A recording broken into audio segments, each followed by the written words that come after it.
JQ, you may begin. Thanks, Tony.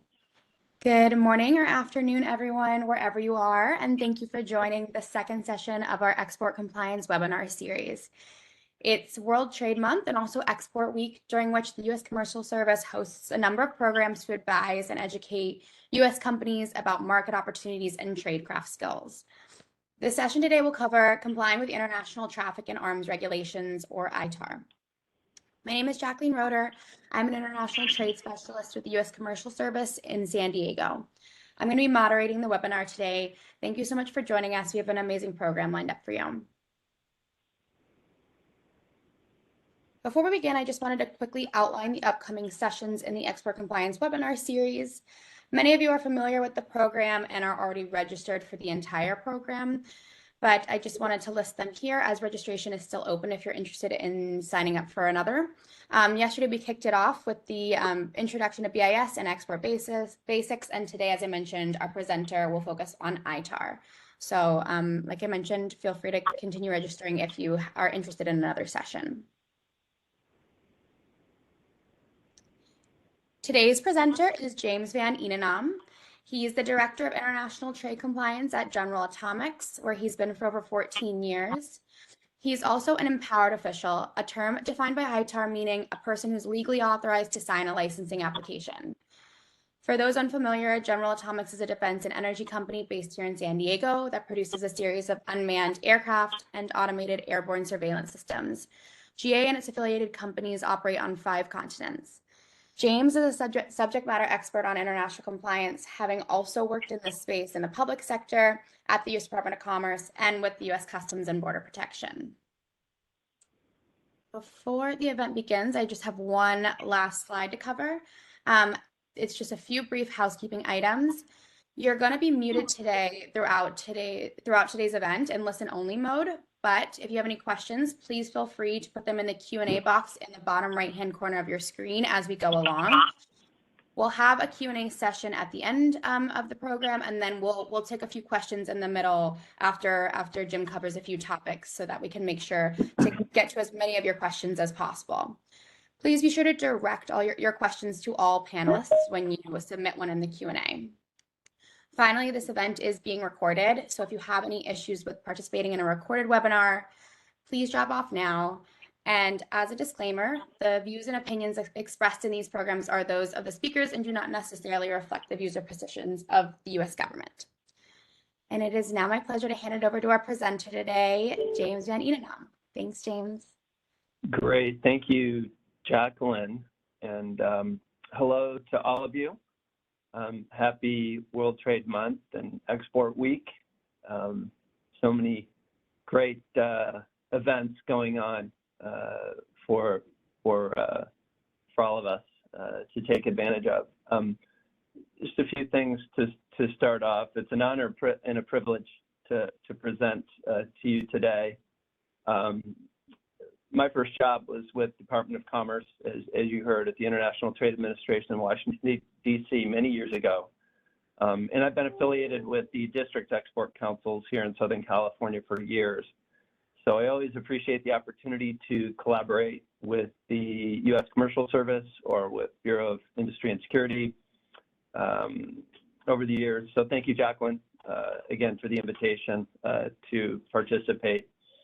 Just a disclaimer, I just want to make it clear that the views and opinions I express to you today are my own and do not reflect those of my employer.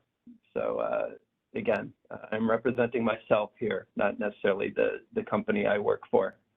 So ITAR is a ginormous and complex set of regulations. It really does take a team effort to manage a trade controls compliance function, as I do here at General Atomics. But again, I have a team. I have the benefit and privilege of serving with a team of specialists to manage this function. Perhaps you're a one-person show, but do not go this alone. Don't feel as though you have to take on this responsibility alone. Seek guidance and advice from a specialist or a trade controls practitioner There are plenty of really good resources out there. There's also a boatload of publicly available resources online that you can always reference. And training and continuous education, like sessions like this, are just that. They should be continuous and continuing. Make sure to attend training routinely. It's really important as part of your role, as part of our job. Jacqueline, you can turn the slide, please. So this is our agenda this morning. I'll provide a brief introduction, an overview and scope of the ITAR, determining what is subject to the ITAR. We'll talk about complying with DDTC registration requirements. We'll also talk about ITAR licensing and exemptions. And then we'll finish with a brief overview of voluntary disclosures, enforcement, and penalties. Again, as I said, the ITAR is a complex set of regulations. I'm really only scratching the surface here, but I hope that I can at least inform you of the basics, kind of the fundamentals of the ITAR, and what it takes to comply with the ITAR. And then we'll have closing. And I think at about the halfway point, we'll also break for some questions as well. So Jacqueline, next slide, please.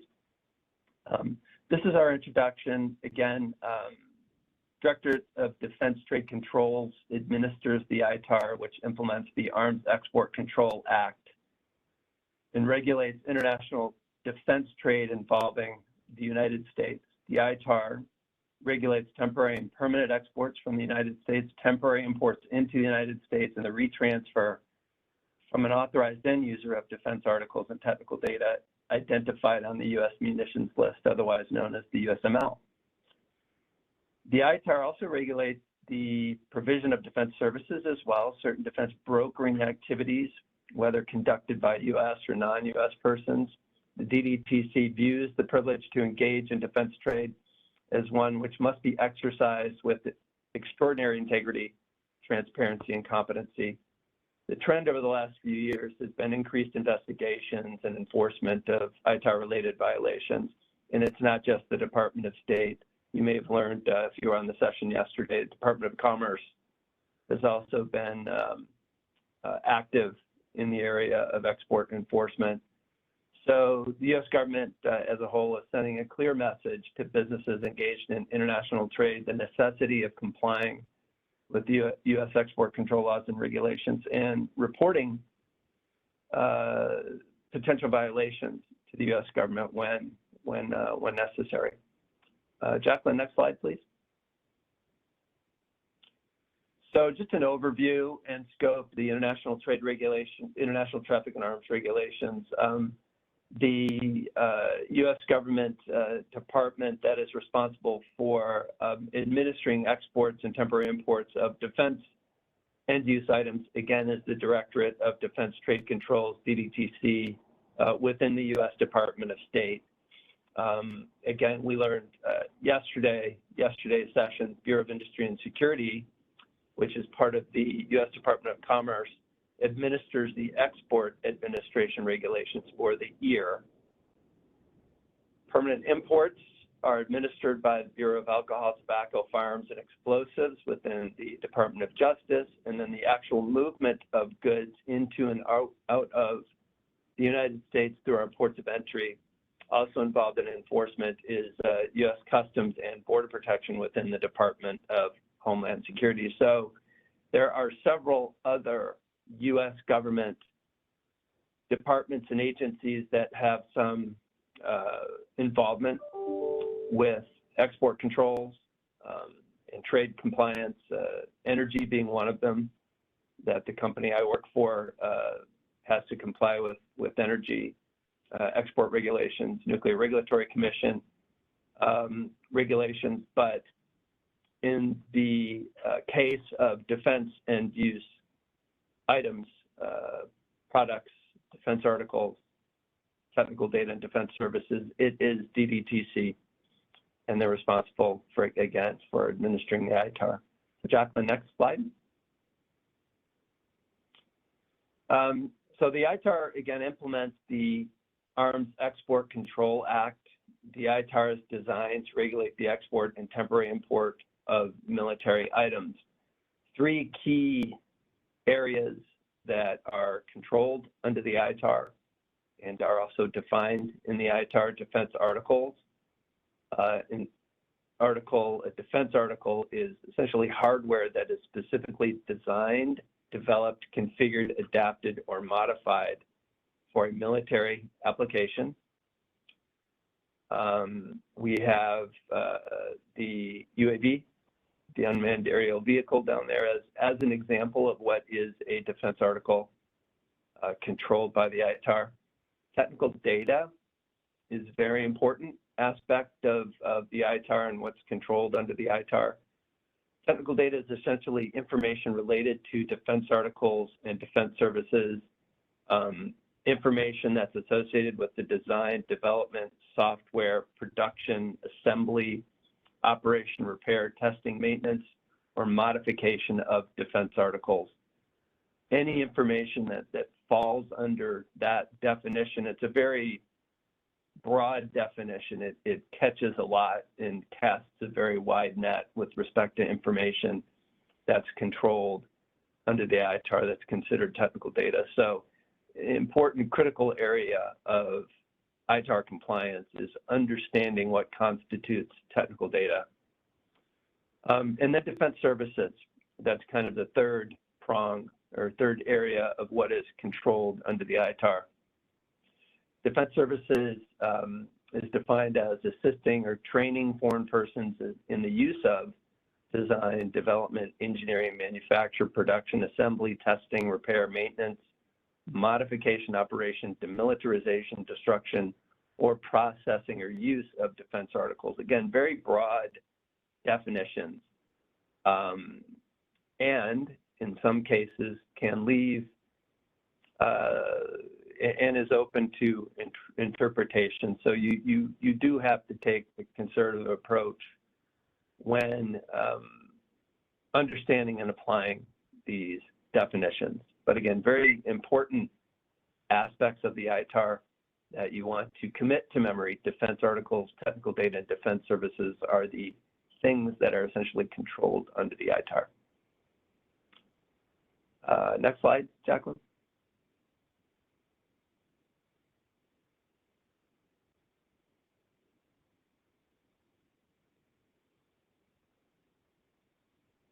Can you hear us, Jim? Yep. Okay, sorry, I think we just lost you for a moment. Oh, you did? Okay. Yeah, Or you can move. maybe it was just on my end. Sorry about that. You can move to the next slide. Thank you. Yeah, hopefully I'm coming through loud and clear. So the ITAR is found in 22 Code of Federal Regulations, parts 120 through 130. That is where the ITAR is found. And as with all regulations, you can find these, the ITAR online. Importantly, terms that I don't necessarily get into with any great detail in this presentation, but export control jurisdiction is the ITAR. The jurisdiction is the ITAR, as opposed to the EAR, which was presented yesterday is for dual use and commercial end use items. The ITAR, though, is the jurisdiction governing and administering the export of defense end use articles, technology, technical data, defense services, and classification. The classification of things controlled under the ITAR is found in the U.S. Munitions List. And the U.S. Munitions List can be found in Part 121 of the ITAR. There are 21 categories found in the U.S. Munitions List that cover everything from radar systems and sensors to equipment for military aircraft, equipment for military vessels, rockets, missiles, other types of armaments. So again, throughout those 21 categories, there are, again, classifications for those different types of defense end use items and technology. The U.S. Munitions List also, just moving on to some key ITAR definitions per Part 120 of the ITAR.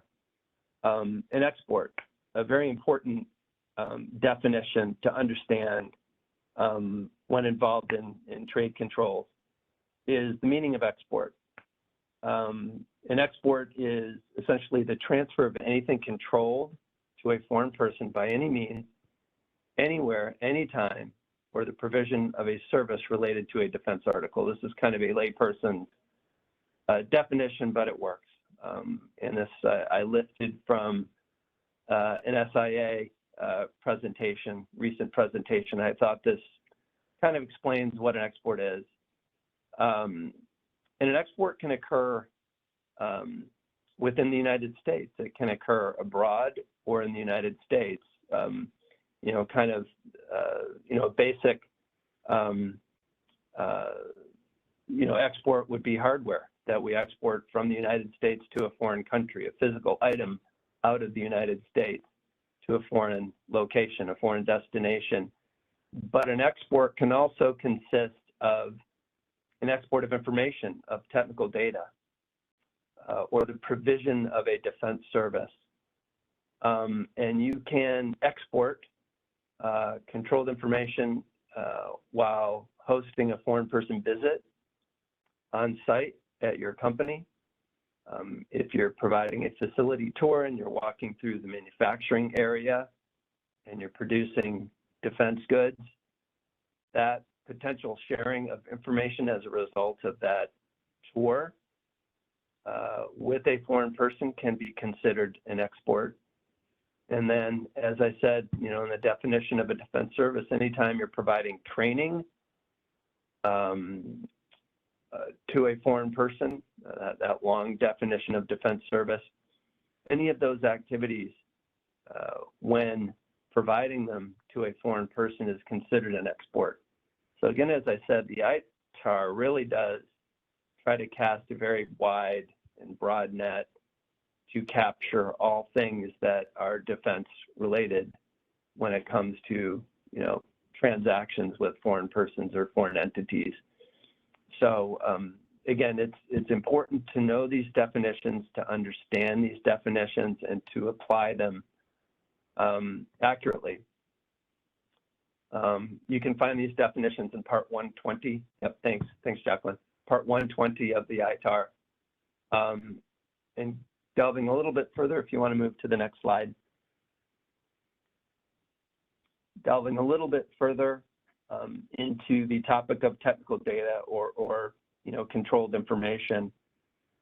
This provides another way to characterize what technical data constitutes. Technical data is information related to design and development. It's related to software, directly related to defense articles, production-related information, assembly, operation, and then repair, testing, maintenance, or modification of defense articles. Classified information related to defense articles and services is also considered export-controlled technical data. And when sharing with a foreign person, that constitutes an export, again, whether in the United States or abroad. And that transaction, that transfer of information, typically, in most cases, essentially in all cases, would require an export authorization from the U.S. Department of State, an export license, or some form of authorization to share that information with a foreign person. So again, key concepts, key definitions. If you're new to the ITAR or even a seasoned veteran, understanding these definitions and understanding how to apply them is extremely important, and it takes doing your homework. so again, I would certainly recommend accessing the regulations. You can do so online, the Department of State website, and reviewing those definitions, because they're important to how you practically apply the regulations to your business. Jacqueline, next slide, please. These are some examples of export-controlled information exports. So when you are dealing with ITAR-controlled technical data, as I said, an important concept, and where a lot of companies have slipped up and inadvertently, walked into a violation, is the application of these types of export examples or export transactions. So as I said, an export can occur in the United States or abroad. An export of information can occur in the United States or abroad anytime you're sharing export-controlled information with a foreign person. It can happen via a phone conversation or a presentation or a meeting. It could be content on CDs, DVDs, blueprints, drawings. That's a common form of technical data, is a drawing that's used on the manufacturing floor, or an engineering drawing, or a blueprint or specification, a technical manual, a presentation or a meeting, or a trade show that you might be attending, and there are foreign persons in attendance. If you're happening to share technical information, that is an export, and it could be an export without a license or an authorization. That would be a potential violation. An email is another way that we can export. Anytime you're sending export-controlled information via email to a foreign person, in the body of the email or an attachment, that constitutes an export to that foreign person. And then there's mailing hard copies or any media recorded with export-controlled technical data. That action of mailing that document, that manual, is an export. Faxing, I don't know how much faxing we do, but again, any of these examples here constitutes an export when made to a foreign person. So you have to watch out for these things, and whether you're a one-person show or you have a department, you should have policies and procedures that govern all of these activities and provide guidance to company personnel when conducting these types of transactions, so you're not inadvertently causing an export control violation. Jacqueline, next slide, please. Thank you. Again, I wanted to delve a little bit further into the different types of information. I think this is important. These are also definitions that can be found in the ITAR. Again, these are common areas where companies can cause a violation, whether purposely or inadvertently. I don't think, well, some companies may purposely violate the law, but most good companies and individuals inadvertently, cause a mistake or cause a violation of these regulations. And understanding the definitions of information, what is export controlled, what is not, is extremely important.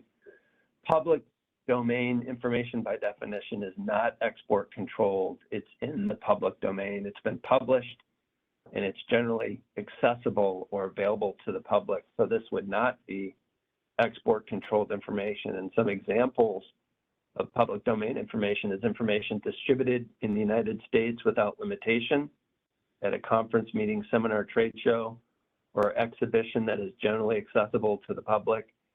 Information released to the public, unlimited distribution after approval by the applicable U.S. government department or agency. Textbooks, periodicals, basic marketing information, general system descriptions, function or purpose, is considered public domain information. An important thing to remember, and this is another area where over the years I've seen violations of the ITAR occur.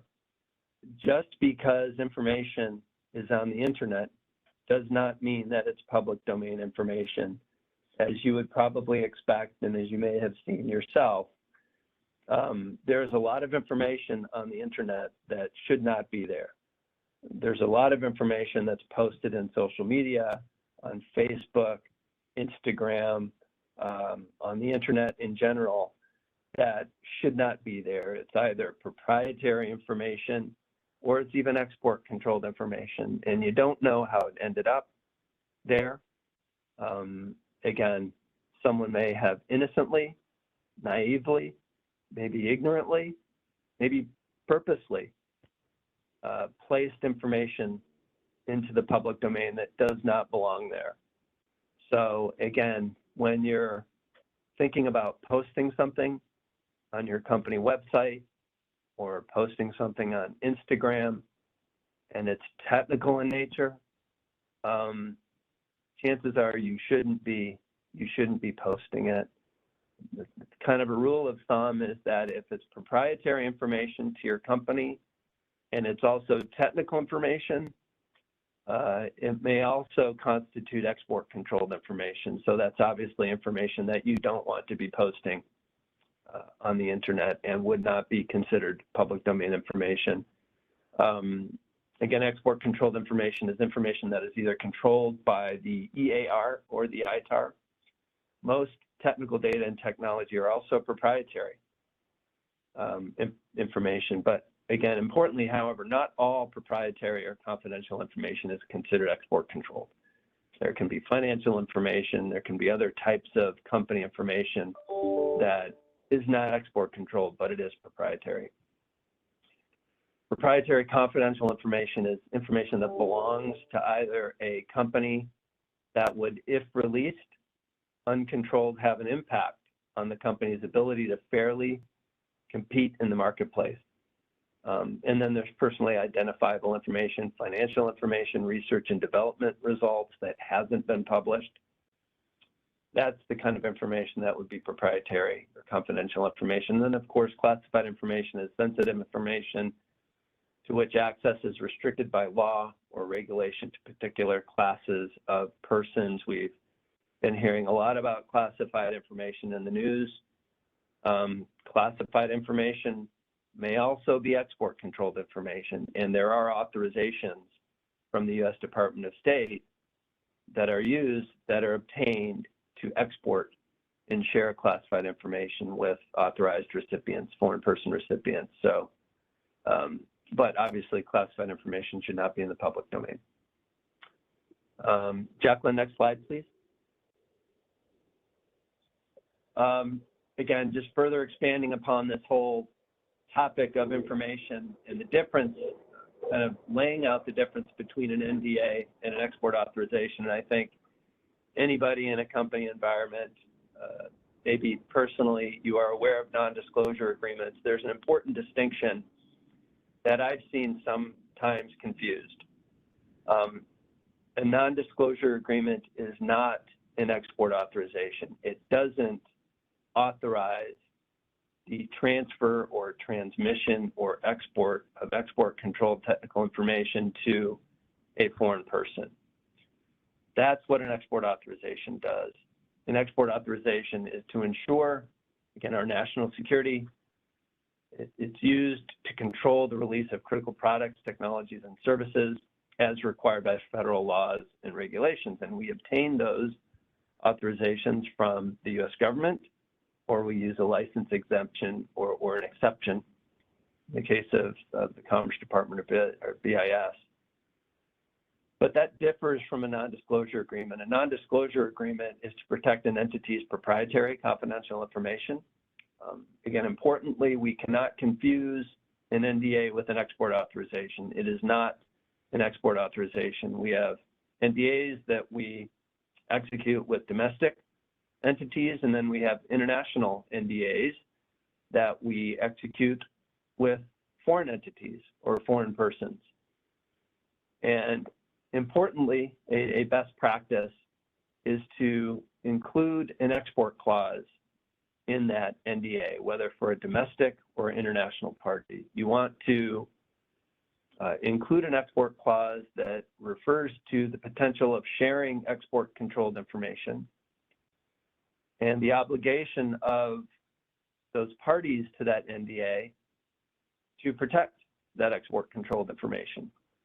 It doesn't authorize the transfer of export controlled information, but it places that obligation to protect export controlled information if you are receiving it from the other party. And it could be by way of an export authorization. So again, from my experience, it's just important that these definitions, these concepts, these ideas around information, what is export controlled, what is not, is extremely important, because that's where companies have gotten themselves into trouble over the years. So again, important concepts here. Just not ITAR alone, but across the board, across all export control regimes. Jacqueline, you may turn the slide. So I can't recall if this is the stopping off point, maybe after this section or right now, Jacqueline, if you feel there are some questions that we can address at this point. Yeah, happy to take some questions now. You actually did just get one about the last slide. So we'll just do 2 questions right now and then wrap up with the Q&A at the end. Sorry, another question just came in, so I'm just making sure I read them. Good. So is an NDA required for any article or technical data transfer that requires export authorization? Well, I think you have to look at it. You have to look at them separately. An NDA, again, protects proprietary information. So if you are going to be sharing proprietary information with that other party, with that third party, then obviously you do want to get an NDA. An NDA is certainly, it's a good practice to have both an export authorization, especially if you're exporting information to a foreign person. You obviously obtain that export authorization, but if you also want to share proprietary information and protect that proprietary information, you also need to get an NDA. So they really, although separate and distinct, they go hand in hand, because in the end, you're protecting your information. You're protecting your proprietary information, and you're also obtaining the appropriate U.S. government authorization to export or transfer information to that foreign person. So they go hand in hand. And there are certain instances where NDAs are required for an export authorization. There is something called a foreign person employee license. And typically there is an NDA that you obtain with that foreign person employee license that an entity is obtaining directly with a foreign person. Thank you, Jim. And then another question that came in was, when you speak of including an export clause, are you suggesting something like the destination control statement? That's a great question. I guess you could say it's somewhat similar, but in export clause, I guess I'm referring to, many non-disclosure agreements. There may be a standard NDA that you might find on the internet, a template. But there's typically something that's called maybe a compliance with laws section in an NDA, and it refers to the parties to that NDA having an obligation to comply with the ITAR, to comply with the EAR, or to comply with the U.S. export control laws and regulations. It might also suggest or state that you have to comply with the Office of Foreign Assets Controls regulations, OFAC. Sometimes there's a separate OFAC clause. It's basically just a clause that you would insert in your standard NDA template that just obligates the parties to that NDA. It obligates their compliance with those export control regulations. So it's a bit different than a destination control statement, which might be specific to a transaction or is used on a transaction by transaction basis. The NDA is basically providing that blanket coverage when you share proprietary information. And then again, I'm repeating myself, but obligates the parties to that NDA to also comply with U.S. export control laws and regulations. I hope that's clear. Perfect, Jim. Thanks. And so we'll stick with those two questions right now, and then continue putting your questions in the Q&A, and we'll follow up at the end with some more questions. And I just want to make sure you get through all of your slides, Jim. So we'll carry on. Great, thank you. So before you do anything as a company or as an entity, when you're involved in ITAR, in a defense or military, end-use business, you have to register with the ITAR. So essentially, it's if you're a manufacturer of a defense article or an exporter of a defense article, or you're furnishing defense services, you have to register with the ITAR. That's a formal register with the Directorate of Defense Trade Controls, DDTC, and that's an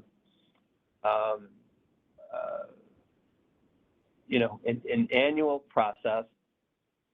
It's a formal process that you have to undertake before you even begin engaging in defense business. And right out of the regulation here, 122.2, it states, any person who engages in the United States in the business of manufacturing or exporting or temporarily importing defense articles or furnishing defense services is required to register with the DDTC. Again, going back to those definitions, what is a defense article? You think about hardware and information, and then furnishing a defense service.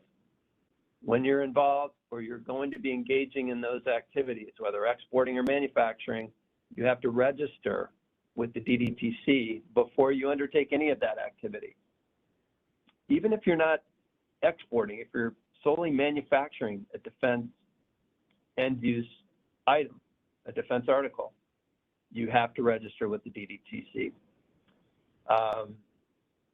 Also of note, per part 120.67, in addition to registering, the registrant also has to designate an empowered official. As Jacqueline said on the front end of the presentation, if you're involved in defense business and you're going to be a manufacturer or an exporter of defense articles or defense services, you have to designate an empowered official.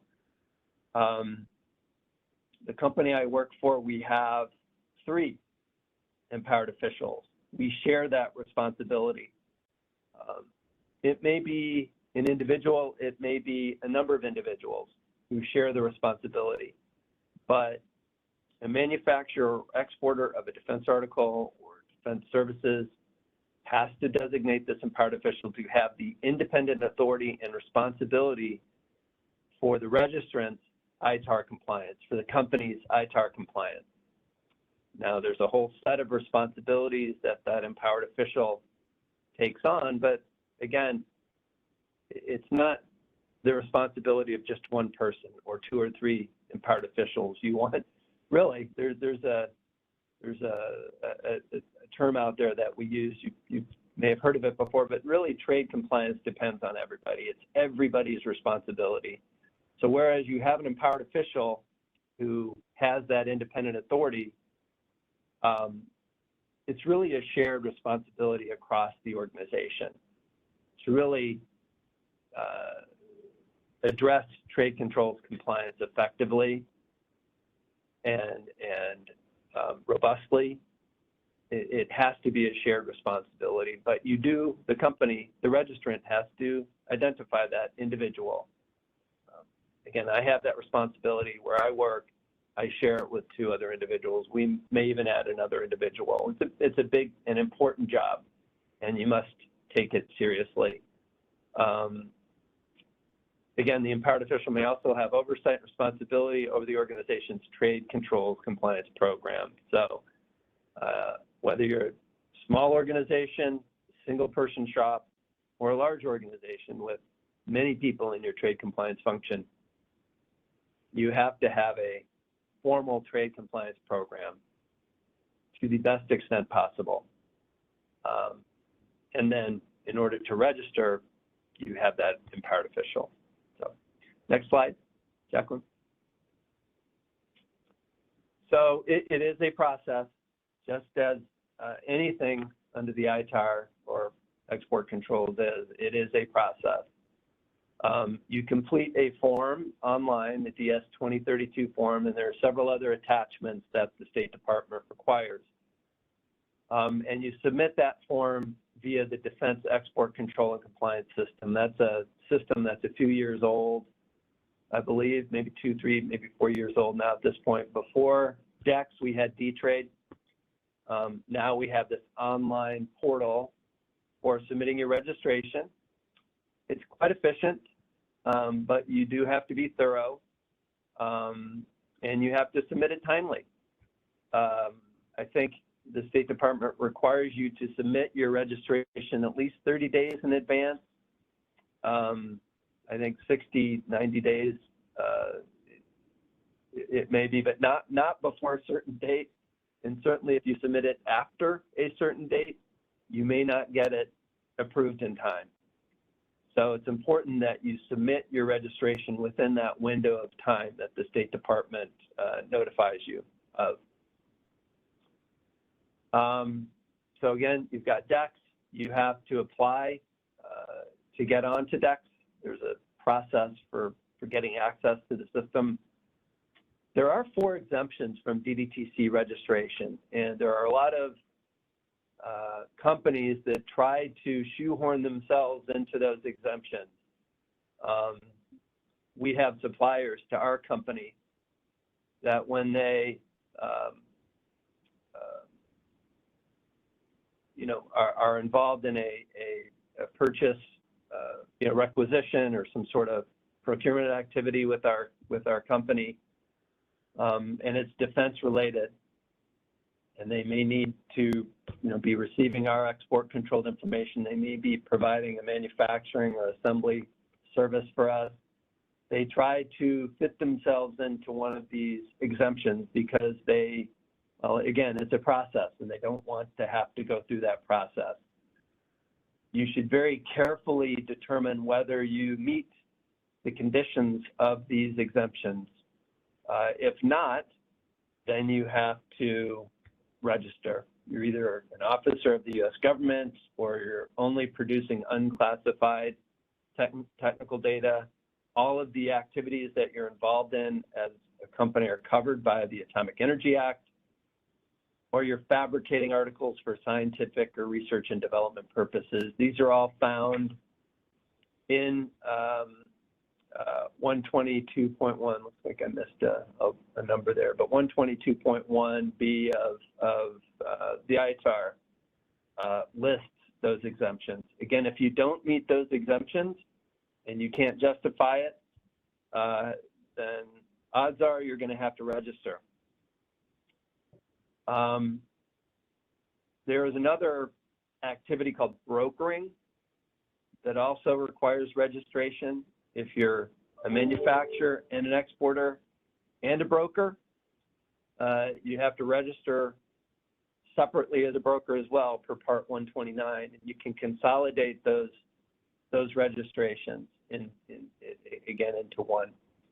Any action on behalf of another to facilitate the manufacture, export, permanent import, transfer, re-export, or retransfer of U.S. or foreign defense article or defense service, regardless of origin, is what constitutes brokering.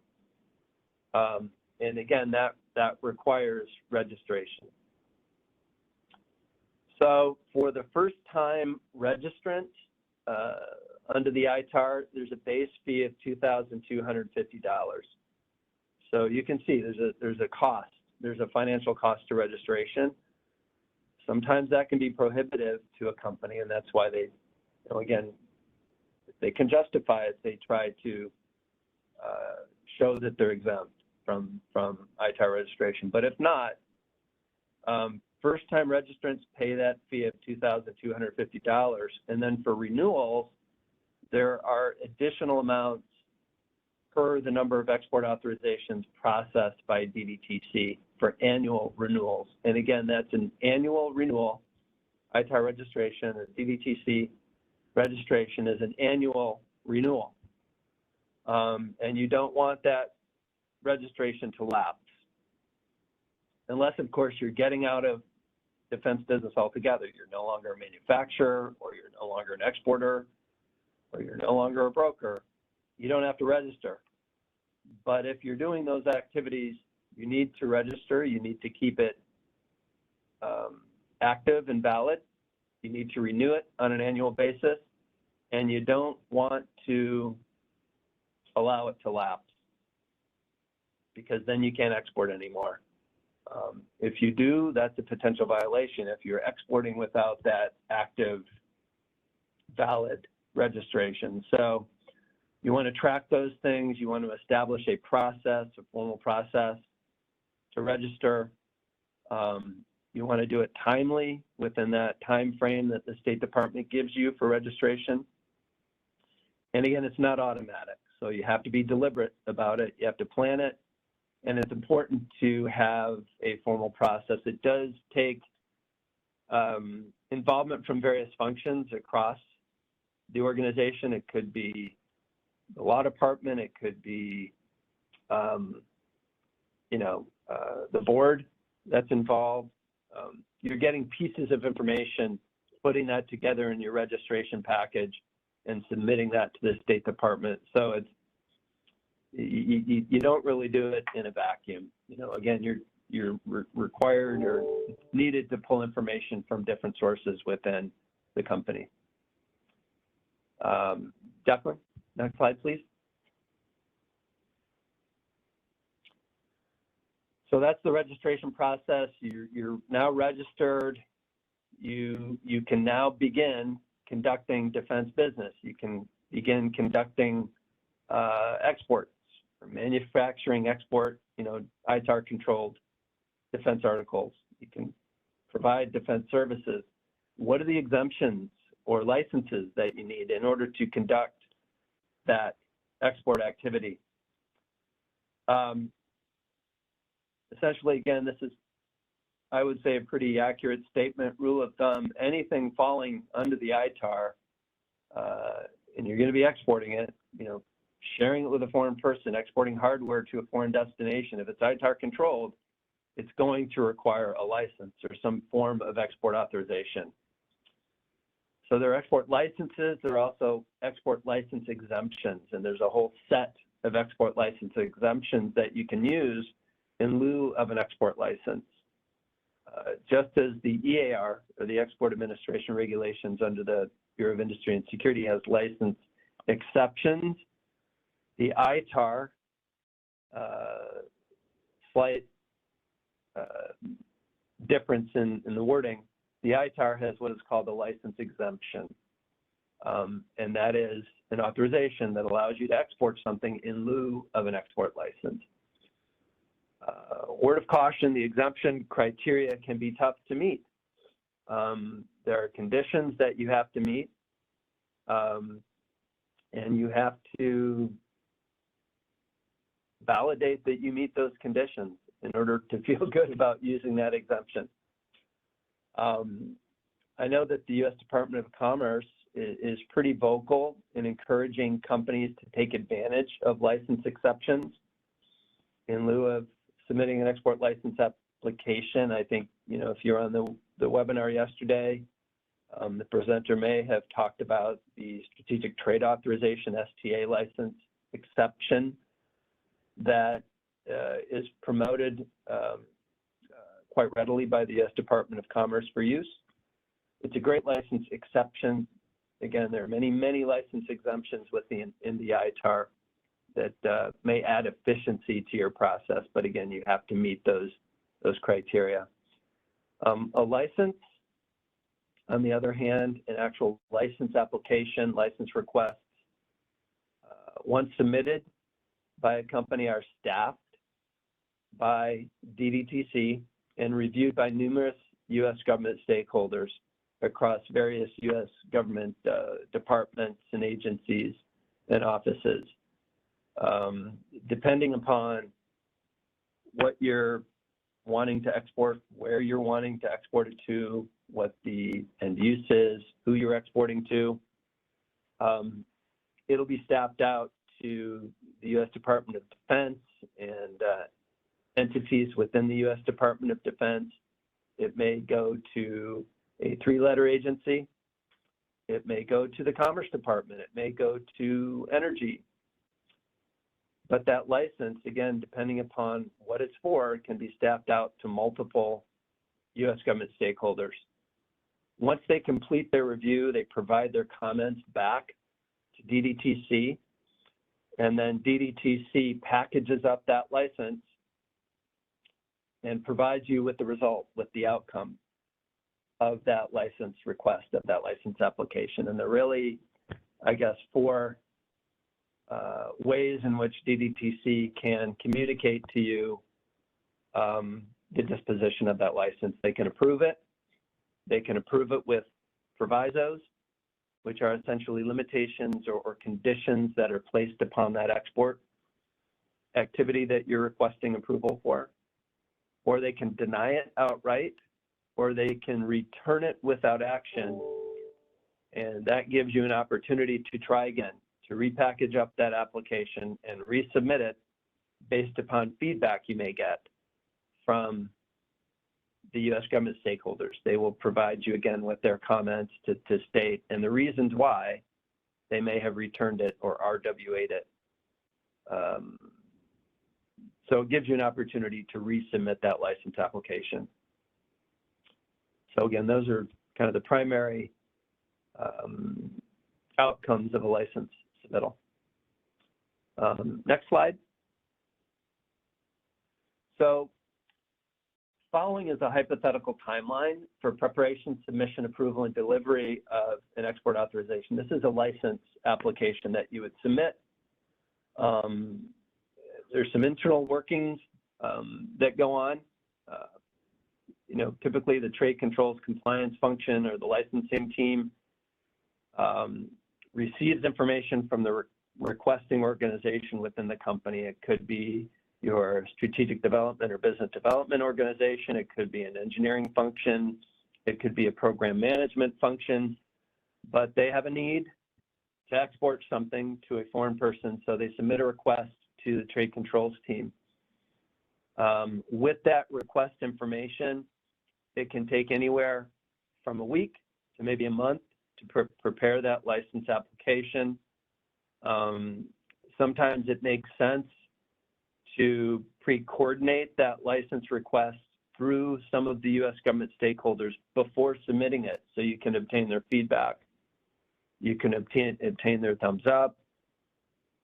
They can give you feedback that you can incorporate into your license application and make it a better license application that has a better chance of being approved with fewer provisos. So the trade controls licensing team packages up that license material, submits it. There are many ways in which you can submit a license application.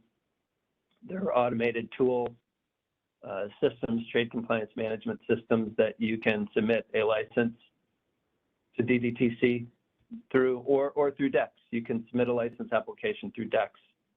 I pointed out earlier in the registration process, there is the automated DEX system. You can also submit license applications through DEX. The U.S. government, again, these are kind of estimates based upon experience and kind of common knowledge.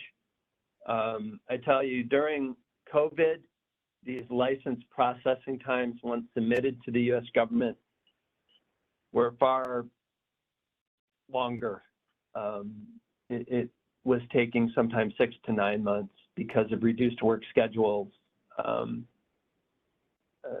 State Department officials were only coming into the office during certain times. There were resource issues, but now we're kind of back to where we were pre-COVID in terms of these license processing times. And again, these are just estimates. It takes maybe 2 to 3 months to get licenses through the U.S. Department of State, through DDTC. Sometimes with a technical assistance agreement, it can take a little bit longer, 4 months. There is a process called congressional notification when you have an agreement, a technical assistance agreement, an MLA or WDA that you submit that hits a specific value threshold. If it goes at or beyond that value, that amount of that application of that TAA, it goes through an added review through Congress, through some of the congressional committees who have specific responsibilities around, you know, the export of that particular, you know, defense article or defense service to that particular end user. So they want to weigh in with respect to policy considerations, concerns, and other types of issues that, you know, the U.S. government may have with a particular foreign government. So that's an added review time, can take up to 6 months. But by and large, it's anywhere from 60 to 120 days to get a license authorization through that review process and then to get that result communicated to you. Jacqueline, next screen, please. Next slide. These are the different types of State Department export authorizations. There's a DSP-5, Technical Data Marketing License. There's a DSP-5 Permanent Hardware Export Authorization license. DSP-73 authorizes the temporary export of hardware or the temporary export of unclassified defense articles. The DSP-61 is a temporary hardware import authorization. When you're temporarily importing hardware, you would use that DSP-61. And then I mentioned previously ITAR license exemptions in lieu of an export license. You can use one of 50 plus exemptions in the ITAR that are kind of sprinkled throughout parts 120 through 130 of the ITAR. You'll find references to these 50 plus license exemptions that allow the export of defense articles, defense services, and technical data under specific eligibility conditions. If you recall, I said you have to meet some pretty stringent eligibility conditions to use those exemptions. There's a technical assistance agreement, which is an agreement for the performance of a defense service or disclosure of technical data, appropriate when an ongoing technical interchange is anticipated beyond what a DSP-5 technical data license authorizes. So if you are collaborating with a foreign entity, a foreign lab, or a foreign supplier, or a foreign government, you would establish this technical assistance agreement, which authorizes not only the export of technical information, but also the provision of defense services. When you have to have those detailed, in-depth engineering, technical discussions and sharing of information, you would want to obtain that technical assistance agreement. When you have a foreign manufacturer who's going to be manufacturing a defense article for you, you're contracting out or subcontracting out to a foreign manufacturer, you would put into place a manufacturing license agreement. And that allows you to provide that foreign manufacturer with your manufacturing know-how. If you're essentially moving your production assembly line from the United States to some foreign supplier, and all of your know-how, all of your assembly line and production know-how is also being transferred, you would put into to place a manufacturing license agreement. It's kind of a supercharged technical assistance agreement. Next slide, please. So that summarizes for you, very high level, the different types of export licenses and exemptions and authorizations there are under the ITAR.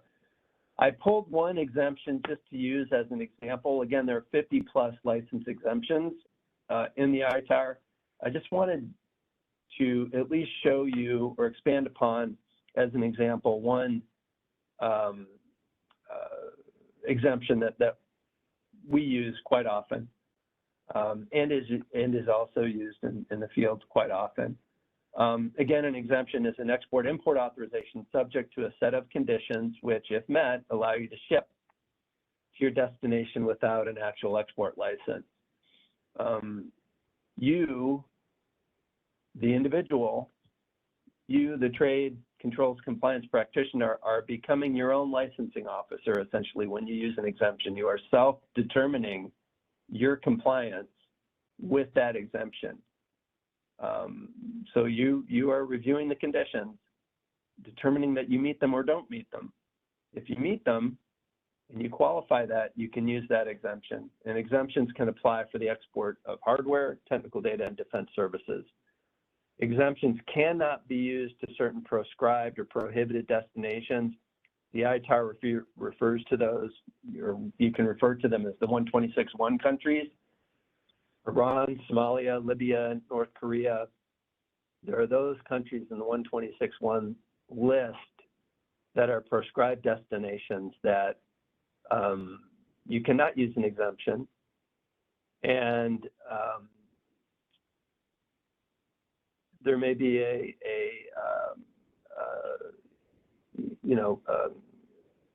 license that would be subject to denial. If you try to obtain an export license to that destination, it may be subject to denial. You can obtain an export license, say a DSP-5 hardware license, for exports to those destinations, if you are supporting a U.S. government customer or a U.S. government operation. You can obtain an export license for exports to those destinations, but you cannot use an exemption. It is not possible to use exemptions for all import-export transactions like to those 126.1 countries, but I think also for goods that are subject to MT controls, missile technology controls, I think there are requirements there for licensing that don't allow you to use an exemption. And there's certain set of products that are MT controlled, missile technology controlled, that you cannot obtain or use an exemption for. The importer-exporter may use an exemption only if all criteria is met and record keeping and marking requirements are satisfied. So again, you have to meet those conditions. You have to be very careful about how you use it. So next slide, please, Jacqueline. Some of the different 123.4 exemptions that are used apply to repairs and returns. When you're exporting a lot of hardware that you're sourcing or manufacturing domestically, and you're exporting it, if something happens where you have to return and replace it or repair it, you can bring it back using this exemption 123.4A1 for direct commercial sales. That's a certain type of a contract with the foreign entity. You can use this exemption 123.4A1, and it's for service, repair, overhaul, testing, one-to-one replacement required there. It does not include modification or upgrades that change the performance of that item once you bring it back. You use 123.4A2 if you're bringing something back and then upgrading it under DCS programs. For articles to be enhanced, upgraded, or incorporated into another item, the subsequent export requires a separate export approval, however, because it's essentially a new item, or it's an upgraded or enhanced item. So the previous export authorization may not apply. So if you've brought it back, you've enhanced it, upgraded it, you then have to obtain a subsequent export authorization to send it back out. And then there's 123.4A5, which covers the repair, upgrade, return of items under a foreign military sale program or foreign military sales contract. We didn't really delve into DCS or FMS at all here, but a DCS is a direct contract that a U.S. entity has with a foreign entity. That's DCS, or direct commercial sale. A foreign military sale is a contract that a U.S. entity has through the U.S. government, and then from the U.S. government to that foreign government. That's called a foreign military sale. And there are certain products, defense articles, based upon what they are and who they're going to, who the foreign government is, that require a foreign military sale. And this exemption, 123.4A5, allows you to return those goods, those defense articles that need repair or upgrade, back here to the U.S. for that activity to occur under a foreign military sales case. You need what is called an executed LOA between the U.S. government and the foreign government that allows you to use that exemption. Next slide, Jacqueline.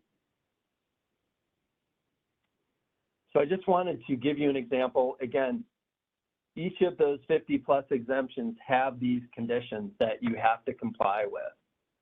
And you are essentially self-determining. You are the license officer to ensure that you are complying with the conditions of that exemption. In the case of 123.4, you have to ensure that the country of manufacture must be included on the commercial invoice, that the end user consignee at the time of subsequent export must match the import documentation. The subsequent export must be within 4 years from the date of import. And then you must include applicable exemption language on your, or the exemption that you're using on that commercial invoice. So there's some record keeping requirements that you have to meet. It's very detail oriented, but it does provide options for exporting in lieu of an export license. So by claiming an exemption, as I said, you're self-certifying that your transaction meets all the criteria defined in the ITAR and is eligible to ship without a license. Jacqueline, next slide, please. Thank you. Moving on to the last section of our presentation here today. What happens when there's a violation or a potential violation? There is something called a voluntary disclosure, and it's a report that's made to the U.S. government, to DDTC, regarding possible violations of U.S. import and export regulations. And every U.S. government regulatory authority has a disclosure process. State Department, Commerce Department, Customs, they all provide you these avenues, these venues to report to them potential violations. So voluntary disclosure is something that you want to submit if you suspect a potential violation has occurred. A voluntary disclosure can mitigate penalties from potential violations. However, they must be filed timely and completely and accurately. And there are guidelines in the ITAR for doing that. Every U.S. company that's involved in defense trade should have a standard internal policy that any employee aware of a known or suspected violation of export control law or regulations must report that to his or her supervisor, the trade controls compliance function, and any other appropriate internal designated function, whether it's a law department. You want to notify the internal entity in charge of trade controls compliance so it can be properly investigated internally and then reported to the U.S. government if necessary. Next slide, Jacqueline. Potential penalties can be extensive and wide-ranging. The U.S. State Department can issue both criminal and civil administrative penalties, and as you can see, they're expensive per violation. The civil monetary penalty can be the greater of 1.2 million or the amount that is twice the value of the transaction that is the basis of the violation, and additional amounts on top of that. Criminal penalties can be up to $1 million for each violation, or imprisonment. Yes, even imprisonment of up to 20 years per violation. There are some very famous cases out there that are publicly available where the individuals responsible for the violation were given jail time. And then there's a consent agreement. Typically, a penalty comes with a consent agreement. It may come with a consent agreement. It's an administrative proceeding where a compliance officer is assigned to you to oversee your corrective action. It could require you to conduct audits, to do hiring, to do training. So all of those things come about as a result of U.S. State Department penalties. And then Commerce Department, which again, if you heard yesterday, has their own set of penalties as well. So next slide, Jacqueline.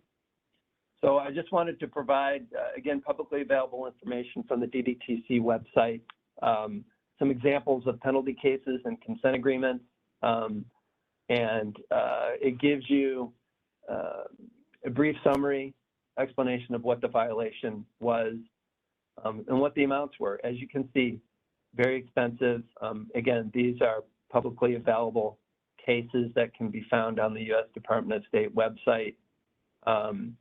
And these are obviously hard, difficult experiences for these companies, but it does give these companies opportunities to enhance their trade compliance program, to spend money on their trade compliance program, to hire resources, to conduct audits, and to develop other corrective actions and enhancements to their trade compliance program. So although it's expensive, these, I guess you could say, pale in comparison to the recent Commerce Department penalty from BIS that was issued just earlier in April, that has been in the news recently. I think that was a $300 million plus penalty.